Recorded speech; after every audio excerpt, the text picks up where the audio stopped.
Hello, hello, hello. Welcome to Open Source episode 12. I'm very excited to have straight from Turkey, Ebru Çetin. Ebru, say hi. Hello, everyone. And returning, of course, are my co-host, Mark Simpson. Mark, say hi. Hey, good afternoon. And Rory Unsworth. Say hi, Rory, or just kiss away. Excellent. So, Ebru, you're our brand new guest for this show. Could you tell us a little bit about yourself and why have you decided to join our community? Thank you so much for the invitation. I'm Ebru, who is the co-founder and CEO of Kosher, which is a marketplace for commercial risk sharing. And I'm an actuary. And that's, my interest is blockchain and insurance. That's why I have joined the community.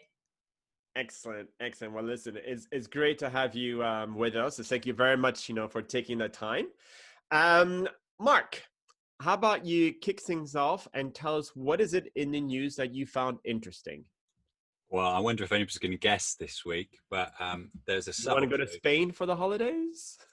No, I won't be going, but I hope everybody that has gone has had a safe and fun time. So yes, it's along the lines, really. I'm really interested about how blockchain seems to be very quietly going about its business and becoming more and more mainstream. So an announcement this week. So a couple of years ago, Santander announced their One Pay piece, but this week, in collaboration with Ripple, Santander claimed to have introduced the world's first international payment app that uses blockchain. So they've got the One Pay FX, and again, they've partnered with Ripple.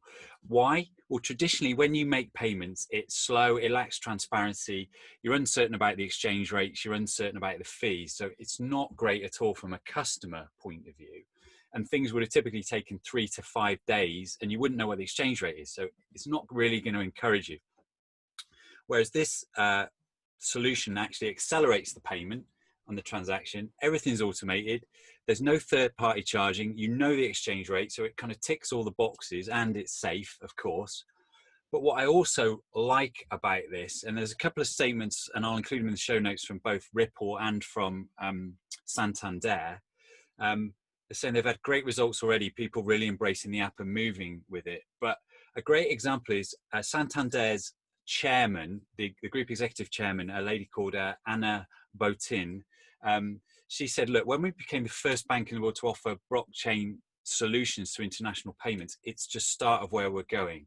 Okay, so it's the first of many functionalities that we believe are going to be offered by this technology. So when you see institutions like that saying it's there, I think it will become more and more accepted.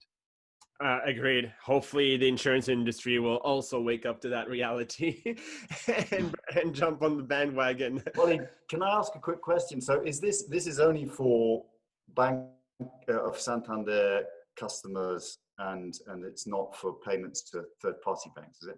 Well, as a customer, you can make payments to other people. Yeah, so you've got the app and you can make the payment. So it's there. So I don't believe it's just purely Santander to Santander customers. Great. Okay. Wow. Rory, tell us what you found in the news interesting. Well, my like this week is all those lovely people who, both in Switzerland and in the UK that I visited last week on holiday, are wearing face masks on public transport to protect me and all our fellow citizens. So right back at you, it's an inconvenience for us all, but it's a great way of looking after each other. Thanks. And this bit is deliberately short, Wally, because keep it short. Excellent. Thank you, Rory. Now, Ebru, tell us, what is it in the news that made you wonder and also that you found interesting? As a, pre-seed InsurTech startup, I was very interested to investment, options. So that's, I have researched this week very, deeply, and I realized that why we're not combining blockchain and surety bonds as an alternative, financial options. So I saw that Zurich Insurance partnered with Accenture for the surety bonds. And I thought that it can be interesting for InsurTech startups who are looking for alternative investment solutions, because it can, help increase your credit limits on the banks. that's what I have interested this week. And I wonder if reinsurance companies can, create something on the blockchain for performance bonds to, watch how InsurTech startups can achieving their goals. And also, since the process will be transparent, they can see everything, including co-surety partners, other technology partners, business partners. So this can help InsurTech startups to, proceed further. That's what I'm wondering. Excellent. And I know we do have a few reinsurers on our community, so hopefully they will be listening closely to that. So thank you for that. Thank you for that, Ebru. Mark, a new wallpaper. Tell us how this beautiful picture has made you wonder this week about the news. Well, actually, in some ways linked to Ebru's point. So I always find the Willis Towers Watson quarterly InsurTech briefing report of interest. And they've recently, again this week, the report came out for the investments in Q2. And I think it's a helpful barometer when you look at, for innovation, when you look at the InsurTech investments. And whilst I know it's not the only one, I still find it interesting. So the things I find interesting, firstly, the money is flowing, but it may be in a different state to before. So Q2 actually saw a bounce in terms of an increase in investment. So it was up 71% to 1.56 billion in 74 deals. But actually, the number of deals was down by 23%, and this increase was skewed by 4 mega deals, i.e. things over 100 million, and that included people like Duck Creek. But that aside, P&C, property and casualty deals, continue to comprise of the bulk as well. It's up to 68% of the deals.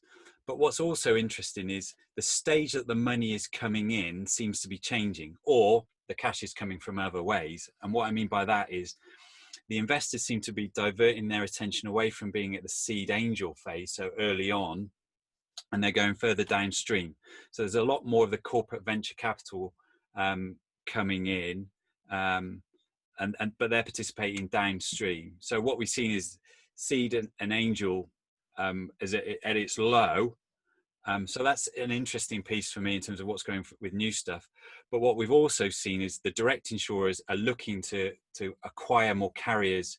It could be to expand their capabilities in geographies. And I suspect an element of it's off the back of Lemonade. So how do I race for scale?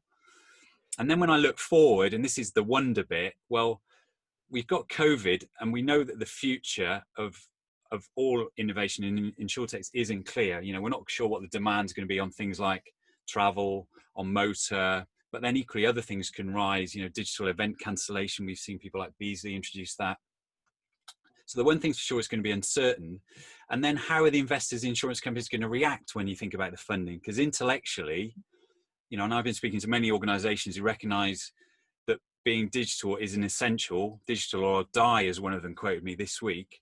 But with a downward pressure on costs, are we going to see funding cut, or will we see people start to double down? So that's my wonder for the week. Oh, thank you for that, Mark. Rory, tell us, what is it in you that made you wonder? Okay, so this is hopefully not a controversial one. It's really genuinely an open one. It's going to be controversial. What role will the tech policy of the Republicans and the Democrats have on the final result of the forthcoming elections? I trace the start of politics and digital engagement to Obama and his digital outreach and funding program back in 2008. That was the first example of how it could be done, how it could be really effective. It got even deeper and more decisive with Trump versus Clinton. And I wonder what role it's going to play in Biden versus Trump later this year. Should be fascinating. Biden is a lot older, maybe a bit more old school. So can he effectively work with the likes of Eric Schmidt at Google? And if he can, how is that going to affect tech policy in the midst of the massive debates currently underway around the future of big tech? So, how will the next US elections affect tech policy? That is my wonder. Yes. I can feel 100,000 words coming to my head. But I was like, yeah, no, this is not the place for it. Well, it's not the place for it. but yeah, no, it's interesting. I mean, there's a big debate going on at the moment, with TikTok, in the US, and it's tech is a new political battleground, not just within a domestic but at an international level. So we'll see. I'm afraid this has brought our open source episode to an end. Ebru, thank you so much, for being part of our show.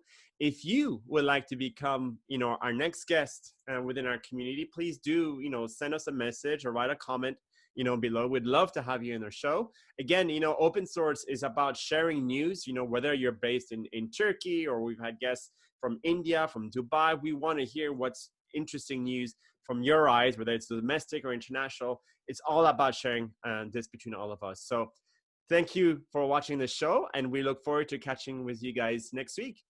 Take care, everyone. Bye-bye. Thanks, everybody. Bye now. Bye-bye.